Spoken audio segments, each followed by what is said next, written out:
If I am not an apostle to others, yet doubtless I am to you. For you are the seal of my apostleship in the Lord. What do you think he means by that? You are the seal of my apostleship in the Lord. Proof. Right. Okay. How are they proof? What's that? He witnessed Christ, right? Okay, what else? Now understand that those who didn't really know Paul, they might have a reason to believe that he wasn't a true apostle. But the true church would have known because he established that church. He's been there with them. He knows them. They know him. And it's obvious that he is who he says he is because of his establishment of that church and the work that he's done with it before it was established and since it's been established. He is saying, you are the proof that I am who I say I am. And you all have seen my work. You all should know better.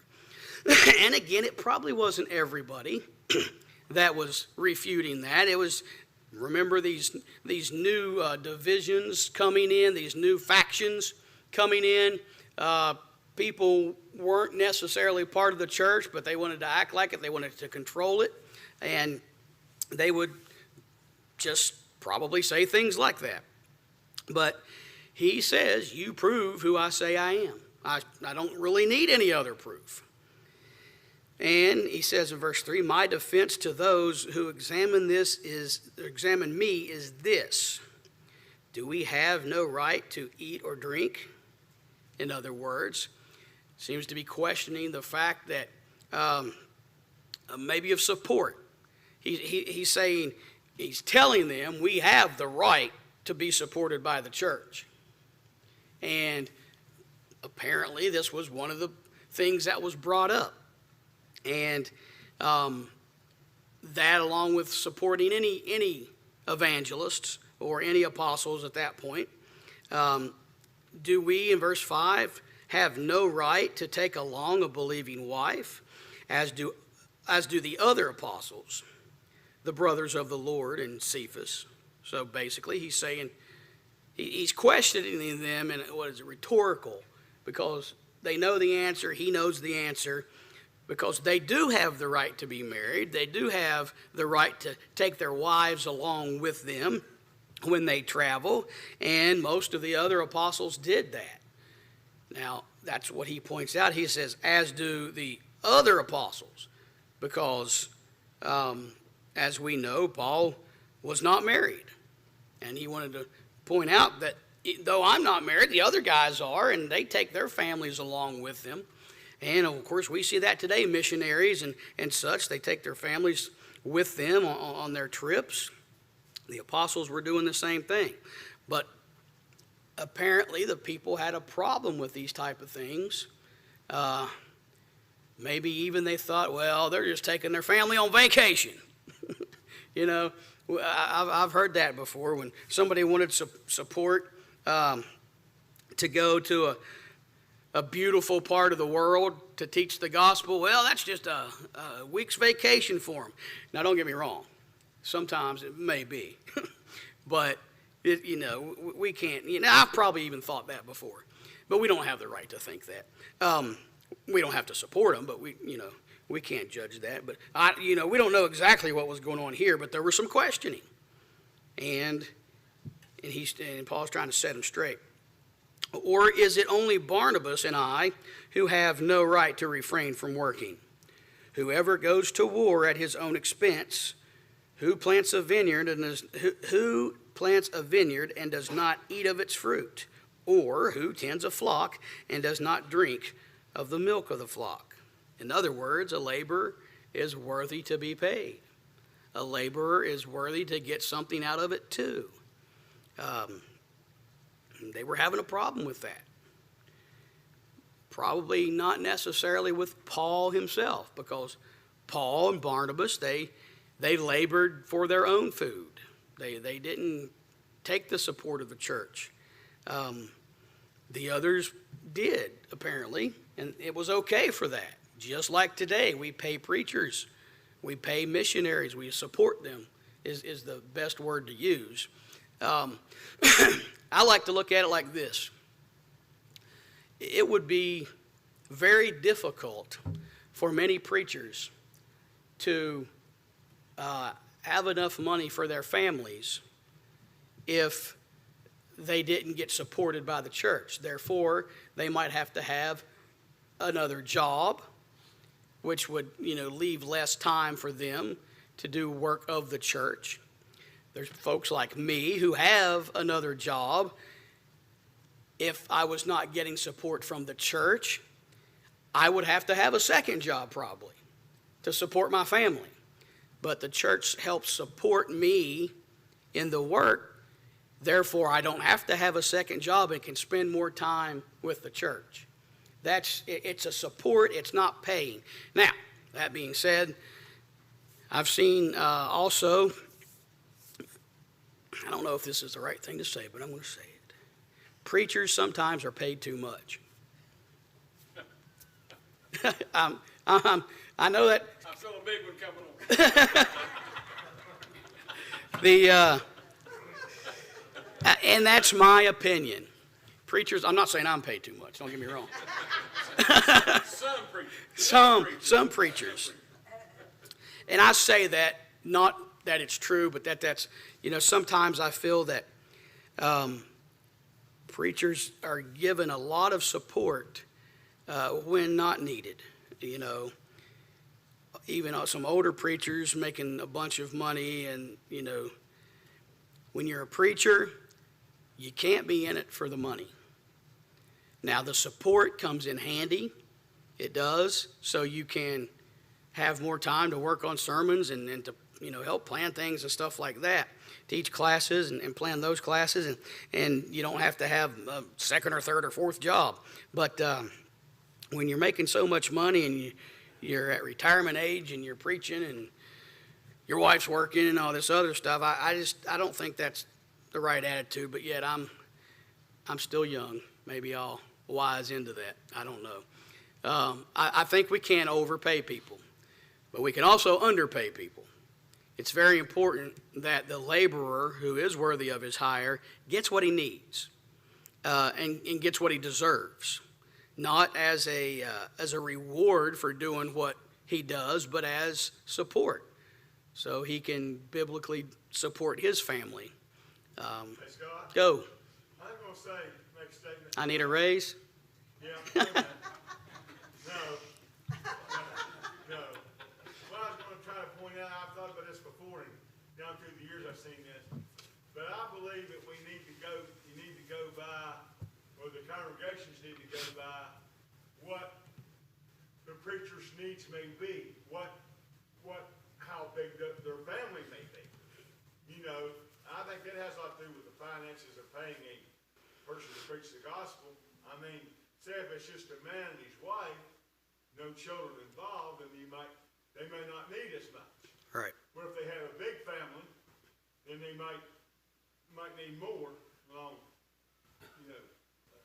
financial line. Right.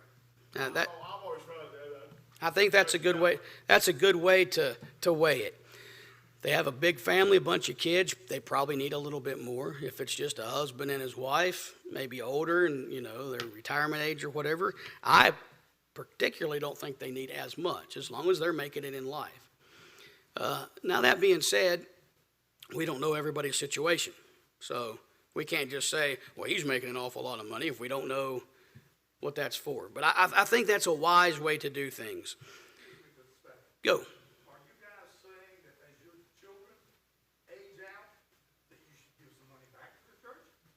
Well,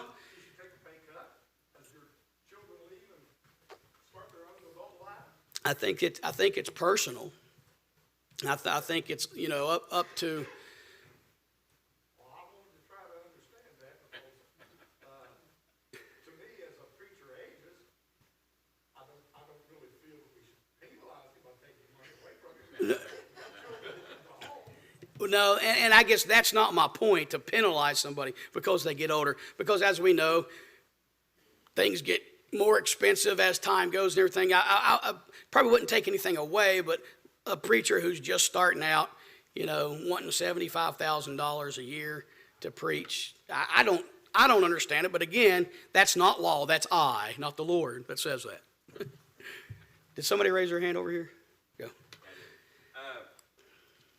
And you used the phrase, it's personal, okay? And I think that I would not be in favor of decreasing the preacher's salary because his kids moved out. Right. Sometimes it's more expensive to take care of your adult kids than it is Yeah. to stay at home.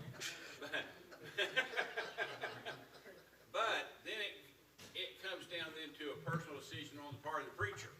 If he thinks he's been overpaid, okay, then he can very easily take what he thinks he's making extra, put it back into the collection. That's a good way, yeah. Okay, and because a lot of times what happens is, or what can happen is, okay, preacher had 4 kids, the congregation helped him out a little extra because he had the 4 kids. Maybe I should say 5 kids.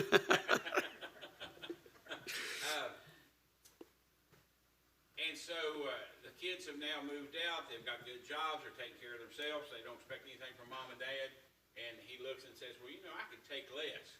Well, if he goes in and formally takes less, okay, and then something happens, say, some type of medical disorder or something like that, and even though he may have insurance, a lot of times you might have a high deductible type insurance, and where last year you didn't pay $10,000 in medical expenses, this year you have to. Well, then he's got to go back and ask for. That's a true, raise right.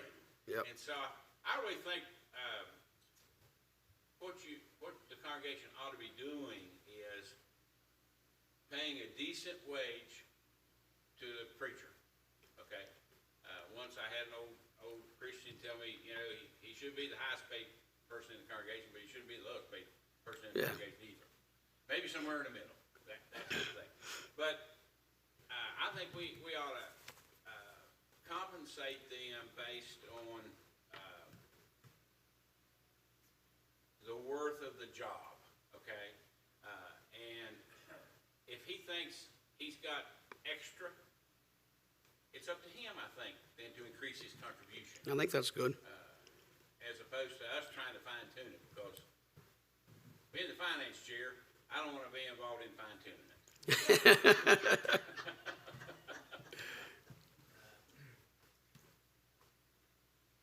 It seems to me,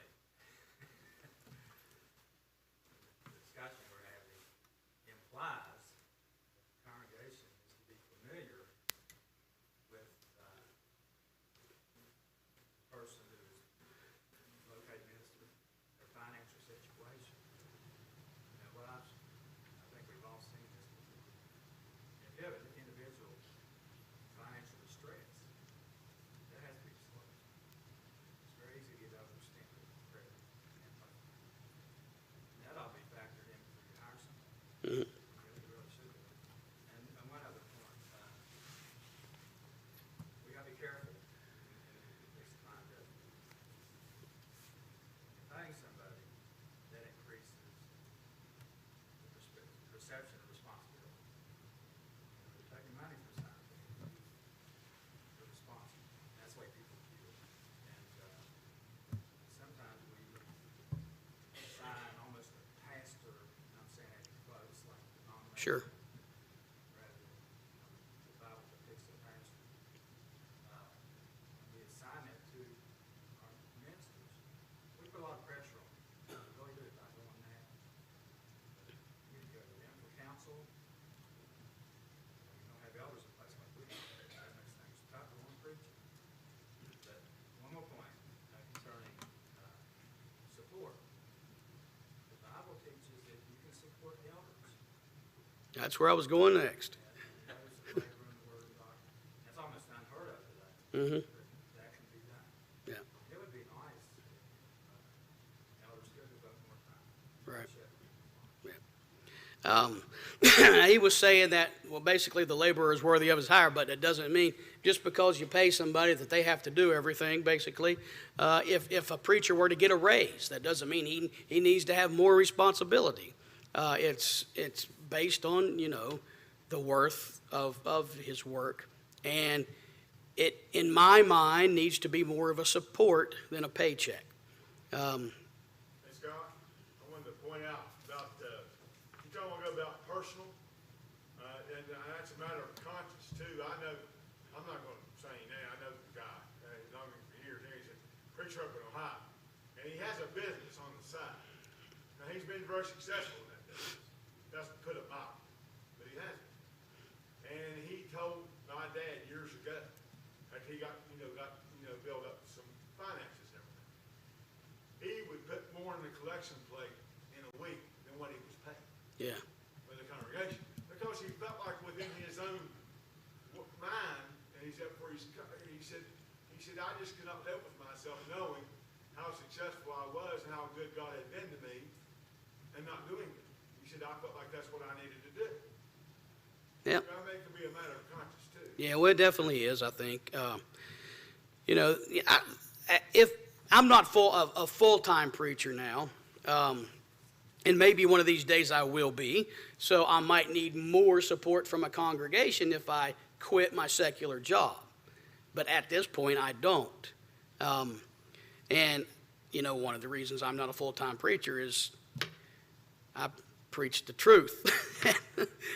There's many congregations out there that when you start preaching the truth, they don't want you anymore. And, I'm not ready to move around and all that. But back to the part you were talking about elders. We're definitely told in the Bible that we can financially support elders. I've known, which one? 1 Timothy chapter 5. 1 Timothy 5. And before you go on, they get paid twice as much as the Right. Worthy of double honor. Double honor. Right. I know of one congregation a few years ago who had a paid elder. And I thought that was the greatest thing. If people would put in the paper, or congregations put in the paper, we're looking for an elder to come work with our other elders or what the case may be, that's we'd probably go, what? How do you do that? Now, an elder needs to know the flock. So you can't just go out and hire an elder and say, all right, rule us. It's somebody who needs to be in tune with the flock, needs to know their flock. So it's probably someone who's been around for a while. But if we were going to appoint an elder to oversee us, a group of elders, if we had elders, but if we were, one or two particular, it would be okay to pay them. Perhaps they're having to, elders, which is one of the qualifications we overlook sometimes, need to be older folks anyway. So if they're at retirement age, maybe they're still having to work a side job just to make ends meet. Maybe if they became an elder, the church could pay them. That would give them more time to oversee the flock. And the same thing with the preacher. Some preachers don't need money at all. Some preachers need more money than others. And the whole point in all this is it shouldn't be about the money anyway. But you can pay them, but you don't have to pay them. They don't have to accept it, just like Paul and Barnabas went out and made their own money and worked for their own food and things like that, aside from working for the church. I think Paul supporting himself, thine art. I think it was like an individual that didn't want compensation to become a bone of contention between him and the brethren. Right. And that can happen. Yeah. Also, I was going to point out where they're talking about double honor.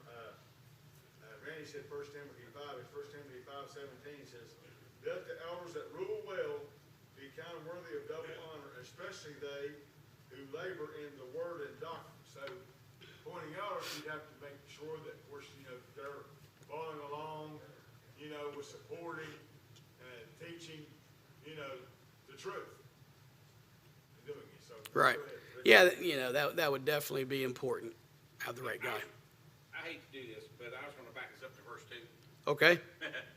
And I got to thinking thinking about that, and we were talking about how these Corinthian brethren kind of were proof of Paul's apostleship, because he started the church there, and he taught them, and so on and so forth. And I got to thinking, you could say the same thing about an evangelist. An evangelist could come into town, okay, no congregation, he starts preaching the gospel, some people are converted, they start a congregation, and the same points that we made about the apostle, or Paul, you can make about the evangelist. So I think there's and you know, you may disagree with me, but I think there is a kind of a underlying thought that in establishing that congregation, he used powers that were reserved for apostles only. Okay? And that basically saying, you guys saw me when I came into town. You saw what I was able to do. You saw that I exercised the power and the authority of an apostle. Okay? You can testify to it. I don't have to defend myself to you. You know. Yep. Okay? And, you know, one of the badges of an apostle was the gifts of the Spirit. That he could heal. Of course, he had special revelation. But he could also do other things, speak in tongues, and he had the power to convey those gifts to other people. And an evangelist doesn't have that power, didn't have that power. So I think even though it doesn't spell it out in words, I think we have to understand that for them to basically be a witness of his apostleship, they had to see him doing apostle-like things. Right. I agree with everything Rick just said. You know, an apostle, and actually that particular term is one that's sent forth. An apostle is one that's commissioned by Jesus Christ himself. Is one with authority. He delegates the authority to the one that he's commissioned. They're sent forth with an authoritative message. I think what's implied there is that the Corinthians responded to that authority that Paul had. That would involve gifts of the Spirit and so forth. Right. They were the proof of that because they responded in accordance to the authoritative message. Okay. Some good points there. All right, back to verse 8. Do I say these things as a mere man, or does not the law say the same also? Paul's saying here, this is God's rule. This is God's law. It's not mine. I didn't make this stuff up. Then he goes in verse 9, says, for it is written in the law of Moses, you shall not muzzle an ox while he treads out the grain. Is it oxen God is concerned about? So while the oxen is out there in the fields helping you work, you're not going to slap their nose if they go to eat a piece of the grain. You're going to let, the grain that falls to the wayside or whatever, you're going to let them have. I mean, they need food. They need the nourishment too. And the more you do that, the less work you'd probably get out of them anyway. But he's saying, and then he, of course, points out the law of Moses. This is how you Jews did it, or were commanded to do it. And it was okay then. Why is it not okay now? To give the laborer support, to make sure he's eating, to make sure he's got somewhere to stay. Must have been a contentious issue at this time. Verse 10, or does he say it altogether for our sakes? For our sakes, no doubt, this is written, that he who plows should plow in hope, and he who threshes in hope should be a partaker of his hope. If we have sown spiritual things for you, it is a great thing if we reap your material. Is it a great thing if we reap your material things? If others are partakers of this right over you, are we not even more? Nevertheless, we have not used this right, but endure all things lest we hinder the gospel of Christ. Do you not know that those who minister the holy things eat of the things of the temple, and those who serve at the altar partake of the offering of the altar? Even so, the Lord commanded that those who preach the gospel should live from the gospel. But I have used none of these things, nor have I written these things that it should be done so to me. For it would be better for me to die than that anyone should make my boasting void. For if I preach the gospel, I have nothing to boast of. For necessity is laid upon me.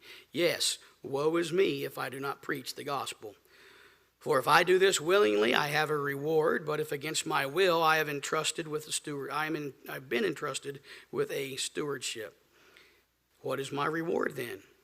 That when I preach the gospel, I may present the gospel of Christ without charge, that I may not abuse my authority in the gospel. Again, Paul is just saying that the worker has the right to be paid. As Paul fed the people spiritually, he would have the right to those material things. He would have a right to be supported by them. But he says, I didn't even do that. Talking about himself personally. Instead, he labored for his food. He didn't want anybody to say that he was preaching the gospel for the wrong reason. And he wanted nothing to interfere with the gospel, was his point. Paul was a strong man. Paul was able to do things like that. He was able to go out and work and labor for his food so that they would not have to pay him, because he was afraid that it would interfere with his teaching of the gospel and would make void all the work that he's done if he would take anything from them. So it's apparent here that the complaint that they had was for the other evangelists, the other apostles, and not him, because he did not take anything. But they must have been complaining. They must have been, people are always complaining about something. And these people had enough to be complaining about, because they weren't worried about the gospel. They were worried about stature. They were worried about numbers. And that's not, and Paul's point was, it's about the gospel.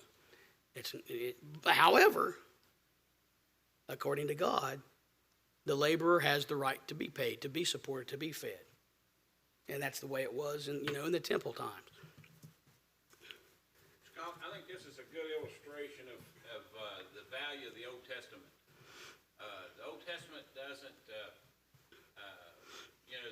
ceremonial laws and the worship doesn't carry over from the Old Testament to the New Testament. We're not under that law as the Jews were. But, God is unchangeable. So if there was something he didn't like under the Old Testament, there's a good chance he didn't like it under the New Testament either. Right. Okay, and talking about the behavior of people. And so here we have, Paul looking back at the old law and saying, didn't the law of Moses tell you that you didn't muzzle the ox that treaded out the grain? And then he goes on to say that the people who worked in the temple lived off of the temple. And we've talked before about how that when they did sacrifices, only generally. Now, there were, some sacrifices where if you had an animal, you burnt the whole animal. Mm-hmm. But a lot of times it was like the fat off the kidneys and, the blood and a few things like that. And the rest of it wasn't burnt on the altar, but that's how the priests lived. They took the ox that they were sacrificing, or the lamb that they were sacrificing, and what wasn't used up in the sacrifice became their property and helped them to live. And then when they had excess, they sold it. Right.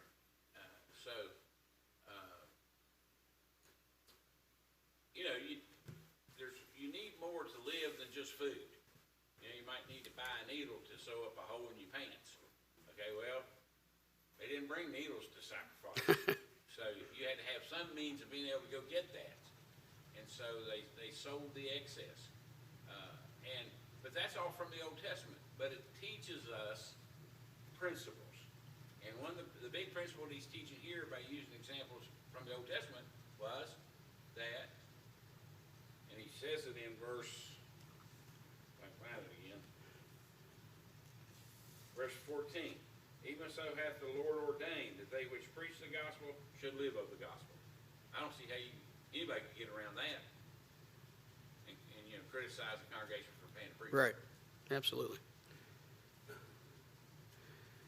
Okay, verse 19. For though I am free I am free from all men. I have made myself a servant to all, that I might win the more.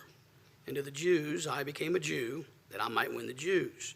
To those who are under the law, as under the law, that I might win those who are under the law. To those who are without law, as without law, not being without law toward God, but under law toward Christ, that I might win those who are without law. To the weak I became weak, that I might win the weak. I have become all things to all men, that I might by all means save some. All right, what is Paul saying here when he says he became all things to all men? One thing he's saying is you teach them as you find them. Teach them as you find them. That's, I think sometimes it takes experience. I was painfully naive. After I was very zealous. Again, naive. And I just felt like these things are so obvious to me. I can show somebody, you don't have to accept it. But that's not the way. And I think in time what we develop is we don't compromise. We approach people, respect, doctrine, where we find them, where they're at. Mentally, emotionally, we need to be able to size them up, so to speak. I think it's part of what he's saying here. Don't become like they are if they're in error or they're in sin. You approach them from where they're at point in time. Instruct them to the way it was. Yeah. Paul showed everybody that he cared. Paul showed everybody that they were no less important than he was. They were no more important than he was, and vice versa. He didn't ask anything from anyone, and all for the purpose of the gospel. If what's the saying? People don't know how much you care until you show them how you care. I'm not philosophical. People don't care how much you know till they know how much you Yeah, they don't care how much you know until they know how much you care. That was Paul's philosophy, and it's a good philosophy, because if you go in there and, well, just like Jesus went in, and it was the tax collectors and the sinners that he sought out, because the others already thought they were okay and they didn't care anything about Jesus. So he sought out those, and Paul did the same thing. He became everything to all men. However, that doesn't mean he broke the law of God. And he says that in verse 21. Not being without law toward God, but under the law toward Christ. He says he was to those without law as without law. Not that he became a lawless person or a criminal or a bad person, but he was able to relate to them. He related to them however he could, as far as long as it didn't break the law of God. We need to be the same way. We sometimes in this world we see certain people, they don't look as great, and so we might steer away from them. But their souls, they need Jesus just as much as anybody else. And sometimes we fail to give it to them. There's a show on, I don't know what it's called, but they'll have like homeless people, and they'll act out how nobody wants to hire the homeless man or whatever, the guy, or at least the guy that looks homeless, and then he ends up being one. They were trying to sell a car, and the guy looked kind of rough. It was like a Lamborghini or something, and the salesman like, I know you don't have enough money to buy this. And then another lady comes up, and she's all dolled up and looks like she has a lot of money, and then he tries to sell the car to her. Well, her credit doesn't turn out, and then the other salesman, who says you ought to give everybody a chance, comes and takes the guy that doesn't look very good and finds out he's a millionaire and he can pay cash for it. Sometimes we turn a blind eye to people who don't look the part. Or even maybe we might think they aren't the part. Paul didn't do that. Okay. Verse 23. Now there is a story going around, I think it's at least partially true, okay? It's not just a preacher's tale. Okay. What's that supposed to mean? about a family by the name of Stanford, okay? And they had money, but they didn't dress the part. And they had a son who died young, but he had been a student, I believe, at Harvard, and he didn't graduate because he died young. And so his parents went to Harvard and wanted to create some kind of a memorial for him. And the story goes is that, when they got there, they kind of looked like rough country people. And the receptionist, the president's receptionist, they wanted to see the president of Harvard. And his receptionist wanted to know if they had an appointment. No. And, but he's a busy man. And they said, we'll wait. And so finally, toward the end of the day, she goes in and says, I've got this couple out here that wants to talk to you, and they've been here all day, and could you just see them for a few minutes? And he said, yeah, go ahead and bring them in. And so he wanted to know what they needed, and they told him the story and told him how their son died while he was a student at Harvard, and they wanted to do something to memorialize him. And he kind of said, well, we don't put up memorials to people. And their response was, well, we thought maybe we could donate a building in his name. And the president of Harvard is kind of taken aback, this couple, like you said, that doesn't look like they could afford a Lamborghini. He said, I don't think you know what you're offering. He says, the physical plant here at Harvard, now this is years ago, okay? Yeah. Is worth $21 million. And so the wife looks at the husband and says, is that all it takes to build a university? Why don't we go buy our own, or build our own and name it after our son? Well, there's a university called Stanford University out in California. And it is said that's how he got started. Wow. Well, there you have it. That's a good example. It's not always about the way people look. I've also heard the story that, a visiting preacher who was preaching, and he came in and he wasn't clean shaven or anything. He didn't put on a suit and tie. And some of those at the lectureship. Yeah. And he came in and he sat on the back pew. And, everybody was waiting for him to come up, and nobody knows where he's at. Is he going to show up? And then all of a sudden this guy started walking up through there, and then he came up here to the microphone and started preaching. Turns out he was the preacher, but he didn't look the part. That was his point, to do that, to get them to say, wow, maybe we are like that. Okay, go to verse 23. Now this I do for the gospel's sake, that I may be a partaker of it with you. Paul's not doing any of this for self-gain, but he's doing it to serve the Lord.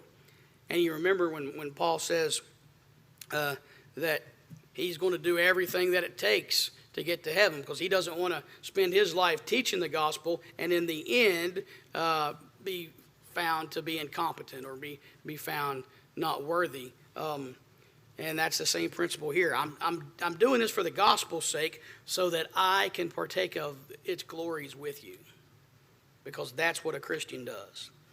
Do you not know that those who run in the race all run, but one receives the prize? Run in such a way that you may obtain it. If you're going to do it right. If you're going to do it, give it your all. Do not do it in vain. Do not do it for the wrong reasons. Do it for the sake of the gospel, for the sake of Jesus, and prepare in a way your life that you will win. Don't go through your Christian life hoping. Live a life knowing that in the end you will receive the crown, so you won't be disqualified. Many people, well, we got the Olympics going on right now. I haven't watched a second of it, but you've got people who actually they may be over now, right? Are they over yet? Anyway, okay. You've got people who train, and then they go out there and they lose. And we've seen in the past also people who have used illegal items to make themselves faster or bigger or whatever, and then they lose, or they might even win and get something stripped from them because they didn't train properly. If we don't train properly, we're going to be disqualified in the end. Just like Paul says here in just a second. We may not get to it, maybe next week, but we'll be disqualified if we don't do it properly. But as we're living our Christian life, live it in a way that you know that you're going to heaven when you die. And plenty of us will say, I hope so, but know that you're going to heaven. If you do things with the right heart, with the right attitude, you will know. Because the Bible tells us who's going to heaven, does it not? The Bible tells us that those who live the law of Christ day in and day out, those who are Christians, who follow through on their Christianity day in. Yeah, where's your 2 minutes now? Day in and day out. Day in and day out, if we live our Christianity, we're going to heaven. The Bible tells us that. So know whether or not you're going to heaven by the way you live your life. And you can know that. Go ahead. All right, we'll pick up there. Where are we picking up?